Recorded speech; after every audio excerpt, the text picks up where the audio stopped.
जहाँ शब्द मिलते हैं वहाँ कहानियां सुनाई देती हैं। कहते हैं इंसान अपना भाग्य खुद लिखता है, लेकिन क्या वाकई, या फिर भाग्य ही इंसान की राहें तय करता है?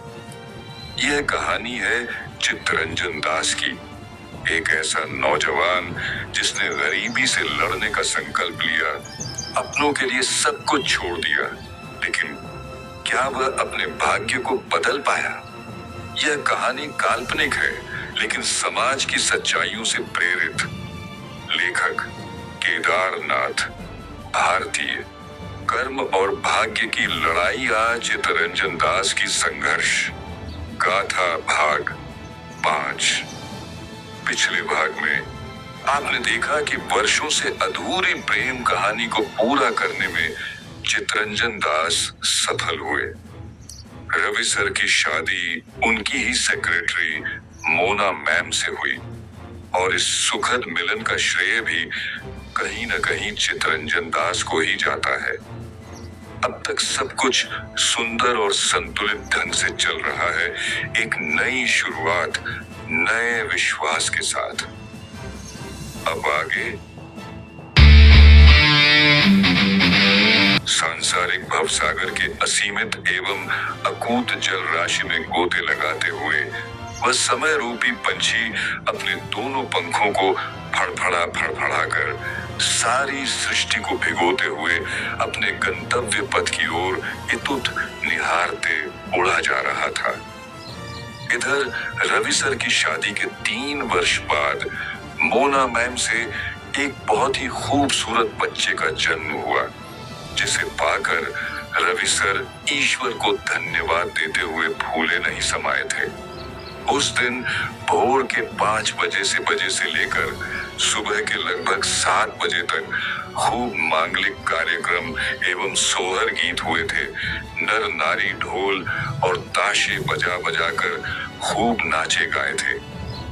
वहीं पर अचानक ही पता नहीं कहां से एक गाड़ी भरकर किन्नरों की फौज आई थी, जिसे देखकर बच्चे, बूढ़े और नौजवान महिलाएं एवं अगल बगल की सारी नई नवेली दुल्हनें जो अर्धचंद्रा कार घूंघट में या फिर पूर्ण घूंघट की ओट में हंस हंस कर दौड़ी दौड़ी चली आई थी।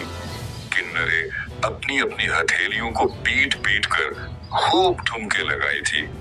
वहीं कुछ ही दूरी पर खड़े खड़े चित्तरंजन दास उर्फ विजय कुमार भी मुस्कुराकर मन ही मन उत्सव रस का आनंद ले रहे थे कि तभी रवि सर अचानक ही भीड़ को चीरते हुए चित्तरंजन दास उर्फ विजय कुमार को अपनी बाहों में भरते हुए लगे नाचने गाने।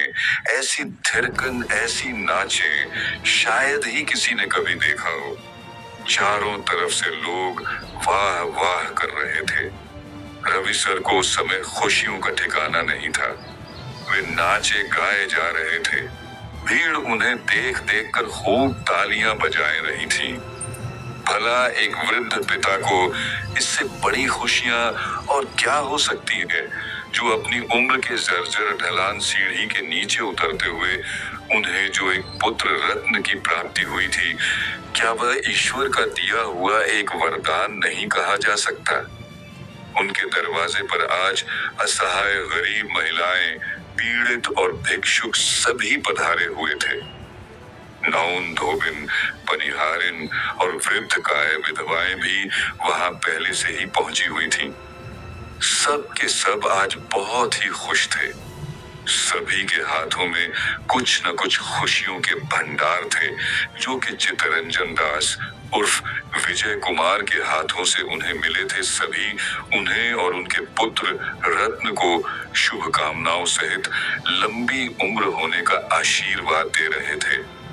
रवि सर इतने प्रसन्न थे, इतने आह्लादित थे कि पूछो ही मत। ऐसे खुशियों के दिन तो जीवन में कभी कभार ही आते हैं। शुभता के इस पावन बेला में वे किसको क्या क्या दे दे। रवि सर स्वयं में यह निर्णय नहीं ले पा रहे थे, किंतु चित्तरंजन दास उर्फ विजय कुमार, जो उनके प्राणों से भी ज्यादा प्यारे थे, ऐसे शुभ वैभव का सारा श्रेय किसी और को न देकर, किसी चिर परिचित को भी न देकर रवि सर सीधे चित्तरंजन दास उर्फ विजय कुमार को दिए थे। वे चित्तरंजन दास उर्फ विजय कुमार के एहसानों को भली भांति जानते थे। वे जानते थे कि यदि यह लड़का मेरे साथ ना रहा होता तो शायद ही मेरे जीवन में इस प्रकार से हंसती खेलती और खिलखिलाती हुई सावन भादो जैसी अटखेलियां देखने को नहीं मिलती, और न ही मुझे वह प्यारी सी खूबसूरत पत्नी मोना मिल पाती। और जब मोना हमें न मिल पाती तो क्या यह मेरा पुत्र रत्न लल्ला मुझे कभी मिल पाता? शायद कभी नहीं, कदापि नहीं। असंभव रवि सर खुशी खुशी जो श्रेय चित्तरंजन दास उर्फ विजय कुमार को दे चुके थे, उससे वे पूरी तरह से संतुष्ट थे। रवि सर की आत्मा पूर्ण न्यायिक और आत्मविश्वासी थी।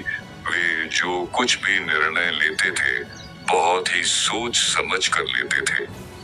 खुशी खुशी रवि सर जी ने अपने बेटे का नाम भी वंश कुमार रखा था, और वही चित्तरंजन दास उर्फ विजय कुमार ने भी अपनी तरफ से उस नन्हे मुन्ने शिशु का नाम कान्हा रखा था। किंतु बाद में सभी उस मनमोहक बच्चे को लल्ला लल्ला कहकर बुलाने लगे थे। लल्ला जब 5 वर्ष के हुए थे तब उन्हें मदर टेरेसा कॉन्वेंट स्कूल में राजवंश कुमार के नाम से एडमिशन कराया गया था। उधर इमारत के तीसरी मंजिल के चौथे कमरे को चित्तरंजन दास उर्फ विजय कुमार ने सुबह के 7 बजे से लेकर 8 बजे तक एक पारिवारिक संसद बैठने का कक्ष घोषित कर दिया था। वैसे भी वह कमरा पूरी तरह से वातानुकूलित था। चित्तरंजन दास उर्फ विजय कुमार इस सदन के मूल नायक थे। उनके अलावा परिवार के मेन मुखिया रवि सर जी, मोना और लल्ला थे, जो कि अभी लल्ला अपनी उम्र से बहुत छोटे थे। पारिवारिक संसद में सिर्फ वही बातें होगी रहेगी जो मूल रूप से मानव कर्तव्य के अधीन होकर कर्मठता के दर्पण में भविष्य के पन्नों पर एक विकसित भारत आत्मनिर्भरता के अंतर्गत स्वरोजगार योजनाओं का शोध करके उसे आकार प्रकार देते हुए मानव जीवन को रोजगार प्रदान कर उन्हें लाभान्वित करना, साथ ही साथ संसद का मुख्य उद्देश्य एवं कर्तव्य आपस में सर्वजन हिताय सर्वजन सुखाय को चरितार्थ कर मन मस्तिष्क को पूरी तरह से व्यायाम करना। अब चित्तरंजन दास उर्फ विजय कुमार जी अपने मन, वचन और कर्म से बिल्कुल भी गरीब नहीं रहे। अब तो उनका सारा हाव भाव, चाल चलन करोड़पतियों जैसे हो गया था। चित्तरंजन दास उर्फ विजय कुमार ने देखते ही देखते रवि कुमार कारपेंटर उद्योग के अतिरिक्त Ravi Kumar garage, Ravi Kumar garments shop एवं रवि कुमार किराना स्टोर तक खुलवा दिए। इन सारी दुकानों में वर्करों के रूप में पंजाब, नेपाल और केरला के लोग थे। वह सारे वर्करों को पहले से ही वेतनमान कर लाया था। वैसे भी वे सारे वर्कर बड़े ही ईमानदार और आपस में कर्तव्यनिष्ठ थे। वास्तव में चित्तरंजन दास उर्फ विजय कुमार की सारी सोचें इतनी प्रबल थीं, इतनी खूबसूरत और इतनी आकर्षण से भरी हुई थी कि वे जो कुछ भी सोचते, जो कुछ भी कहते और जो कुछ भी करते, सब के सब मील की पत्थर हो जाते। उनके संरक्षण में सजी हुई सारी दुकानें, उनके सारे कारोबार अपनी पूर्ण जवानी में चंचलता से लयबद्ध होकर गतिमान रहते। अभी ठीक से 2 महीने भी नहीं हुए थे कि उसने राज्य सरकार से लोन लेकर सेफ्टी टैंक की 5 नई वाहनें खरीदकर नगर पालिका को कंस्ट्रक्शन पे दे दिया था। आज रविवार था, सुबह के 7 बजाने को आए थे। इमारत के तीसरे मंजिल के चौथे कमरे को, जिसे वे पहले से ही सदन कक्ष घोषित कर चुके थे। आज उसी कक्ष में प्रथम संसद दिवस के रूप में बैठक थी। मोना मैम चितरंजन दास उर्फ विजय कुमार से पता नहीं क्यों अभी कुछ महीनों पहले से ही नाराज चल रही थी। उनका मन आज संसद कक्ष में बिल्कुल भी नहीं आने का था, किंतु रवि सर के बहुत ही जद्दोजहद करने के बाद वे बड़ी मुश्किल से मानी थी। मोना मैम चितरंजन दास उर्फ विजय कुमार से पता नहीं क्यों अभी कुछ महीनों पहले से ही नाराज चल रही थी। उनका मन आज संसद कक्ष में बिल्कुल भी नहीं आने का था, किंतु रवि सर के बहुत ही जद्दोजहद करने के बाद वे बड़ी मुश्किल से मानी थी। वे लल्ला को अपनी गोद में लेकर रवि सर के साथ संसद कक्ष में आकर बड़े ही अनमने भाव में सोफे पर जाकर बैठी थी।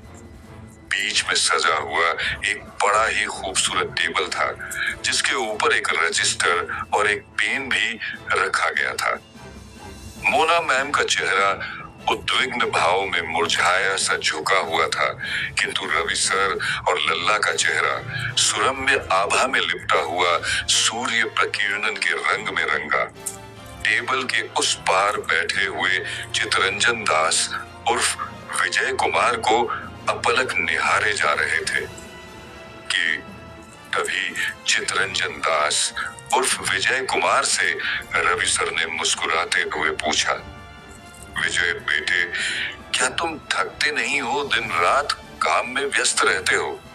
तुमने हमारे कारोबार को भी इतना विस्तृत कर दिया है कि मुझे यह सब देखकर बड़ा ही आश्चर्य होता है। सर, जब आपसे हमारी पहली मुलाकात हुई थी तब आपने ही मुझसे कहा था कि हम अपने सारे कार्य को एक उत्सव समझते हैं। वास्तव में सर, जब कर ही एक उत्सव बन जाए तब हृदय भी उत्साहित होकर उसे अल्प समय में पूरा करके प्रफुल्लित हो जाता है। तब न शारीरिक थकान महसूस होती है और न ही किसी प्रकार की आत्मग्लानि। लक्ष्य एकदम करीब दिखाई पड़ता है। सर, आपके यही शब्द हमारे जीवन के लिए संजीवनी सुधा बन गए। बेटे, इसीलिए तो हम तुम्हारे ऊपर गर्व करते हैं। तुम हमारे जीवन के लिए और हमारे सारे कारोबार के लिए एक अभीष्ट सूत्रधार हो और एक सर्वश्रेष्ठ नायक भी। हम तुम्हारी कितनी भी प्रशंसा करें वह सब बहुत ही कम है।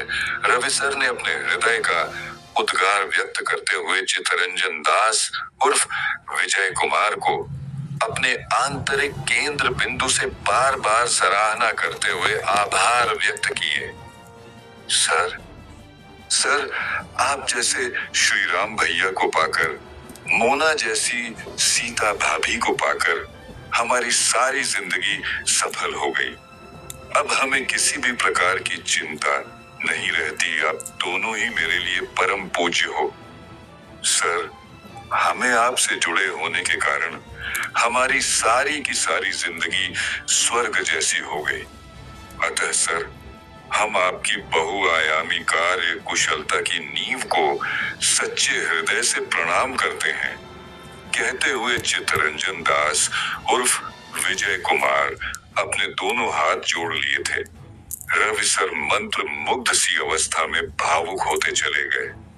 रवि सर 2 शब्द और बोले थे, बेटे विजय, तुमने हमारे सारे कारोबार को अपने हाथों में लेकर जिस ढंग से संचालित कर रहे हो वह अपने आप में अद्वितीय है, किंतु क्या इतना ढेर सारा पैसा कमाना जरूरी है? सर, बहुत जरूरी है। पैसा कभी भी कम नहीं कमाना चाहिए। पैसा आज के सामाजिक परिवेश में बहुत बड़ी प्रतिष्ठा है। पैसा माँ और आप है। पैसा स्वयं में एक जिंदगी है सर। पैसा आप चाहे जितना कमा लें, वह कम इसलिए है कि आपके पैसे में गरीबों का भी हिस्सा होता है। मजलूम, अपंग, विकलांग और मूक बधिर, ये सब आपके कृपा पात्र है। इनकी सहायता करना आपका परम धर्म है, परम कर्तव्य है। साथ ही साथ गरीब घर की मासूम बहनों की शिक्षा दीक्षा और उनके शादी विवाह का खर्च, ये सब आप जैसे धनिकों के ऊपर ही निर्भर है। अतः सर कमाई किसी की भी ज्यादा नहीं होती। बस कमाई का उपयोग यदि अच्छे ढंग से किया जाए तो हमारा है। हमारे साथ हमारा समाज भी पूर्ण तृप्ति पाएगा।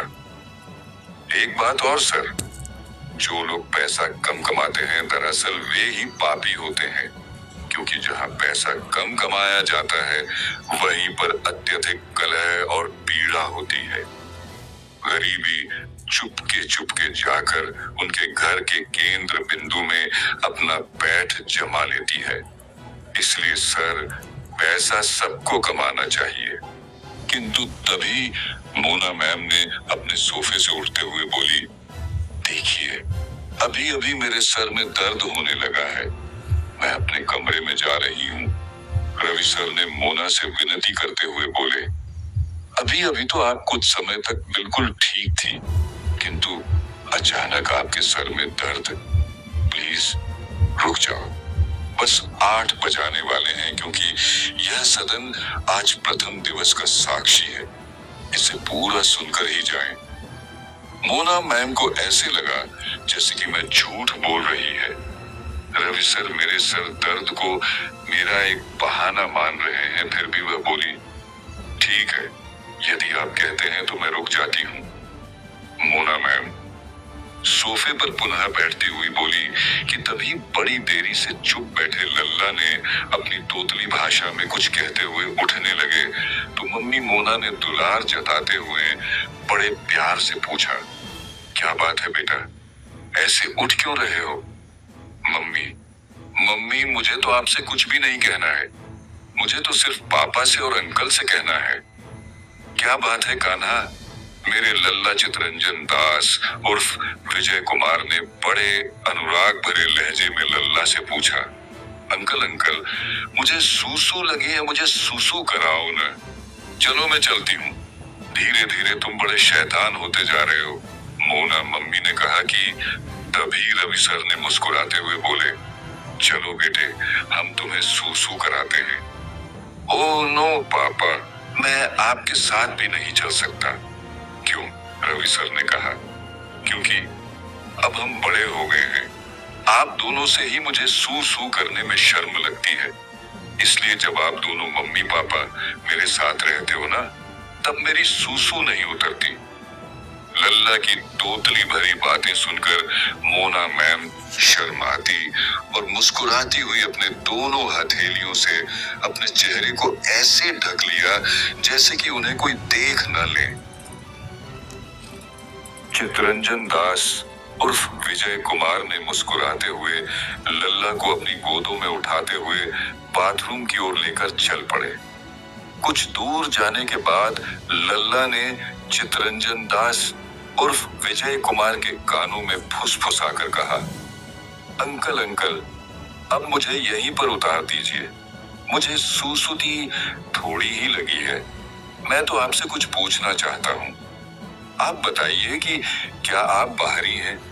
क्या आप हमारे घर के नहीं हैं? क्या आप हमारे घर में डकैती करने के लिए आए हैं? एक दिन आप हमारी सारी संपत्ति को अपने नाम करा लेंगे। हम नहीं, ऐसा मम्मी कहती हैं। क्या यह सच है कि आप डाकू हैं? चितरंजन दास उर्फ विजय कुमार के ऊपर जैसे चाकी सी गिर गई हो, जैसे कि किसी बहेलिये के बाण ने उनके मासूम हृदय को छलनी कर दिया हो, जैसे कि उन्हें आधे आकाश से नीचे जमीन पर गिरा दिया हो। उनके मुंह से बोल तक नहीं फूट रहे थे। उनकी दोनों आंखें अचानक लाल सी हो गईं और फिर देखते ही देखते जल से भर गई कि तभी लल्ला ने उनसे पुनः पूछा, अंकल, ऐसे आप खामोश से क्यों हो गए? क्या आप सचमुच में डाकू हैं? आपको कैसे लगता है बेटा मेरे कान्हा? चितरंजन दास उर्फ विजय कुमार ने बड़ी मुश्किल से अपने आंसुओं को पीते हुए पूछा। अंकल, मुझे तो लगता है कि आप कोई भगवान है। आप डकैत तो हो ही नहीं सकते, लेकिन मेरी मम्मी बेवकूफ है जो आपके विषय में ऐसा बोलती है। लल्ला ने कहा, नहीं बेटे, मम्मी के विषय में ऐसा नहीं बोलते। आपके घर में आपके लिए ही नहीं, हमारे लिए भी आपकी मम्मी और आपके पापा भगवान के समान पूजनीय हैं। इनका सम्मान करना भगवान के सम्मान जैसे होता है। नहीं नहीं अंकल, आप झूठ बोल रहे हैं? मेरे पापा भगवान जैसे हैं और मम्मी भगवान हो ही नहीं सकती। वह तो शैतान जैसी है। वह कभी कभी मेरे अच्छे पापा को भी भला बुरा कहने लगती है। लेकिन अंकल, मम्मी पहले ऐसे नहीं थी, वह धीरे धीरे ऐसे कैसे हो गई? पता नहीं ऐसे क्यों हो गई। यही बात मेरी समझ में नहीं आती। अंकल, कोई बात नहीं बेटा, मम्मी धीरे धीरे फिर वैसे हो जाएगी जैसे पहले थी। चितरंजन दास उर्फ विजय कुमार ने लल्ला को समझाते हुए कहा, अच्छा बेटे, सू सू करना है आपको। अगर करना हो तो सू सू कर लीजिए, नहीं तो मम्मी पापा के पास चलते हैं। वे सब हमारा और आपका इंतजार करते होंगे। ओके अंकल, आप ठीक कहते हैं। वैसे तो हमने सुसु का बहाना किया था। यदि ऐसा ना करता तो निश्चित था कि मम्मी आपके साथ हमें यहाँ ना आने देती, क्योंकि मम्मी आपके ऊपर अब उतना भरोसा नहीं करती। इसलिए अंकल, अब आप अपनी बड़ी वाली उंगली हमें पकड़ाकर पैदल ही लेकर चलिए। ठीक है बेटा, पकड़ो मेरी उंगली और चलो। चितरंजन दास उर्फ विजय कुमार लल्ला को अपनी उंगली बड़े प्यार से पकड़ाते हुए संसद कक्ष की ओर धीरे धीरे चलने लगे। उधर रवि सर जी मोना मैम से अनुरागासक्त वाणी में सुधारस घोलते हुए बोले जा रहे थे, मेरी मोना, मेरी चंचल चिड़िया, तुम पहले से अब कैसे चिड़चिड़ी होती जा रही हो। बात बात में रिसिया जाती हो, बात बात में झुंझला जाती है। आखिर क्या बात है? कहीं इसका कारण वह हमारा विजय बेटा तो नहीं? रवि सर मोना मैम के उलझे हुए केशों को अपनी उंगलियों से सुलझाते हुए बोले थे कि तभी मोना मैम उनके हाथों को झटकते हुए बोली, चले जाइए आप यहाँ से, हमें आपसे कोई बात नहीं करनी। मैं आपकी कुछ भी नहीं लगती। जो कुछ है आपके लिए, वही विजय है विजय, बाकी सब के सब टाइम पास है। ये तुम क्या कहे जा रही हो? तुम तो मेरे प्राणों से भी कहीं ज्यादा प्यारी हो। मेरे हृदय की आभा हो, तुम जानती हो। यदि तुम्हारे बाद कोई मुझे प्यारा है तो वह है मेरा पुत्र, मेरा नवरत्न लल्ला, मेरी जान, मेरे नैनों का तारा, चांद सितारा। रवि सर ने भावुकता के बहाव में बहते हुए बोले थे, तो ये विजय सर कौन है जिन्हें आप बेटा बेटा कहते हुए थकते नहीं? लगता है आपसे इनका रिश्ता खून का है।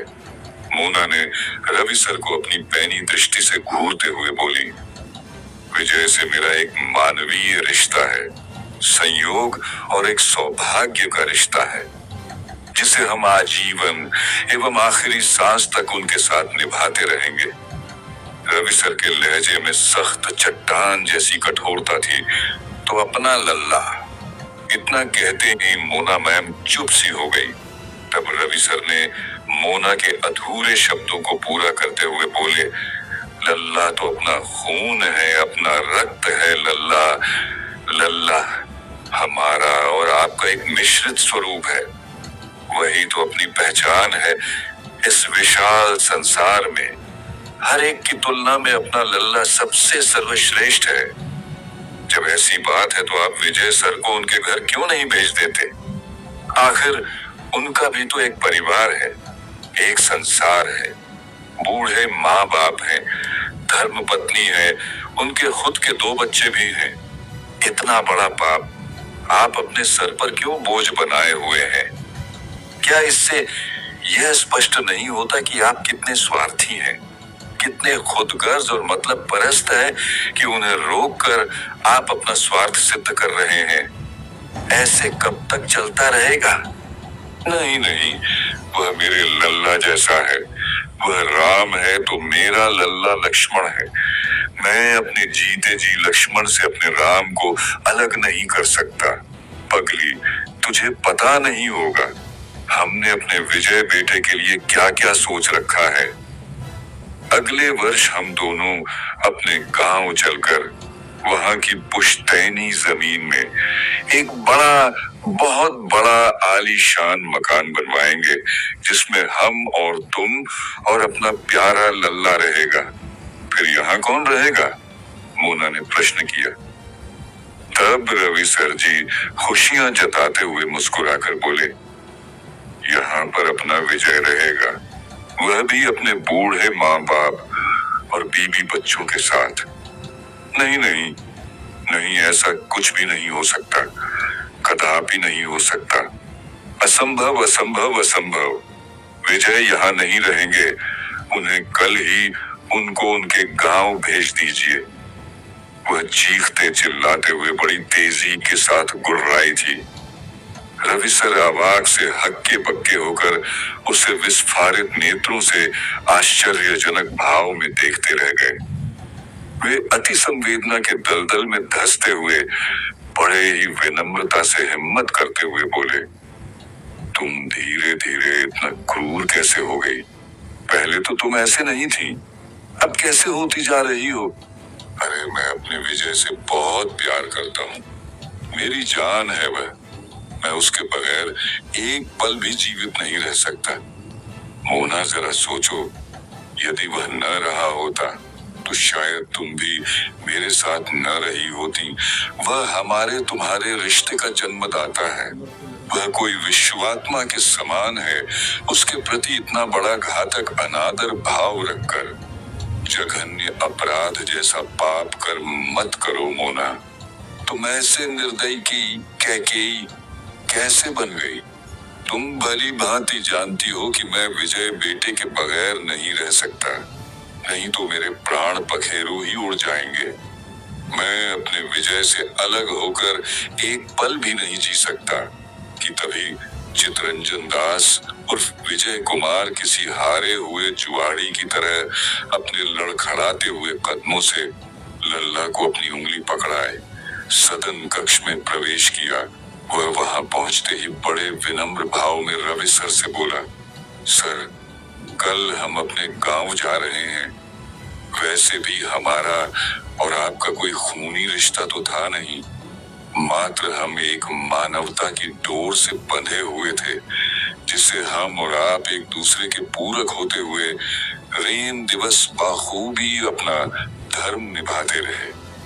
अब शायद हमारी और आपकी आवश्यकताएं भी एक दूसरे के लिए पूरी हो चुकी हैं। अतः इसके मध्य कभी भी मुझसे कोई भूल चूक हुई हो तो उसे आप अपना अनुज या एक बेटा समझकर क्षमा करिएगा। तभी वे मोना मैम की ओर देखते हुए बोले, भाभी माँ, आपके प्रति भी यदि मुझसे कोई भूल चूक हुई हो तो उसे क्षमा कर दीजिएगा। संसद के सारे समय समाप्त हो चुके हैं, अतः अब हम चलते हैं। न नहीं विजय नहीं, तुम ऐसे मुझे अकेला छोड़कर नहीं जा सकते। मेरे भाई, मेरे बेटे, मैं तुम्हारे बगैर एक पल भी जीवित नहीं रह सकता। कहते हुए रवि सर विजय के गले से लगकर फूट फूट कर रोने लगे। चितरंजन दास उर्फ विजय कुमार भी उनसे लिपटकर किसी बच्चे की तरह लिपटकर रोने लगे थे। मोना मैम सोफे पर बैठी हुई खामोशी के साथ ऐसे दृश्य को देखकर किसी कॉमेडियन फिल्म को याद करने लगी थी। फिर देखते ही देखते लल्ला को अपने साथ लिवाकर वहां से जाने लगी। अगर आपको हमारी ये कहानी पसंद आई हो तो वीडियो को लाइक करें, चैनल को सब्सक्राइब करना न भूलें और बेल आइकन दबाएं ताकि अगली कहानी की घंटी सबसे पहले आप तक पहुंचे। कहानियां जो दिल से निकलती हैं, उन्हें सुरक्षित रखना हमारी जिम्मेदारी है। Stories that come from the heart, protecting them is our responsibility. शादी के बाद मोना मैम के बदले हुए व्यवहार ने सभी को चौंका दिया। क्या चितरंजन दास की वर्षों की मेहनत व्यर्थ चली जाएगी? क्या वह सच में सब कुछ छोड़कर अपने गांव लौट जाने का फैसला कर चुका है? जानने के लिए जुड़े रहिए। अगला भाग एक नए मोड़ के साथ आपके सामने होगा। एपिसोड 6, कर्म और भाग्य की लड़ाई। हर शुक्रवार या शनिवार प्रस्तुत किया जाता है आपके अपने मंच पर ऑथर केदार। मत भूलिए, कुछ कहानियां अधूरी नहीं रहती, बस उन्हें पूरा करने वाला चाहिए होता है। कर्म और भाग्य की लड़ाई एपिसोड सीरीज। यह कहानी मेरे ब्लॉग पर पढ़े www.kedarkahani.in या www.magicalstorybyNB.in पर। धन्यवाद।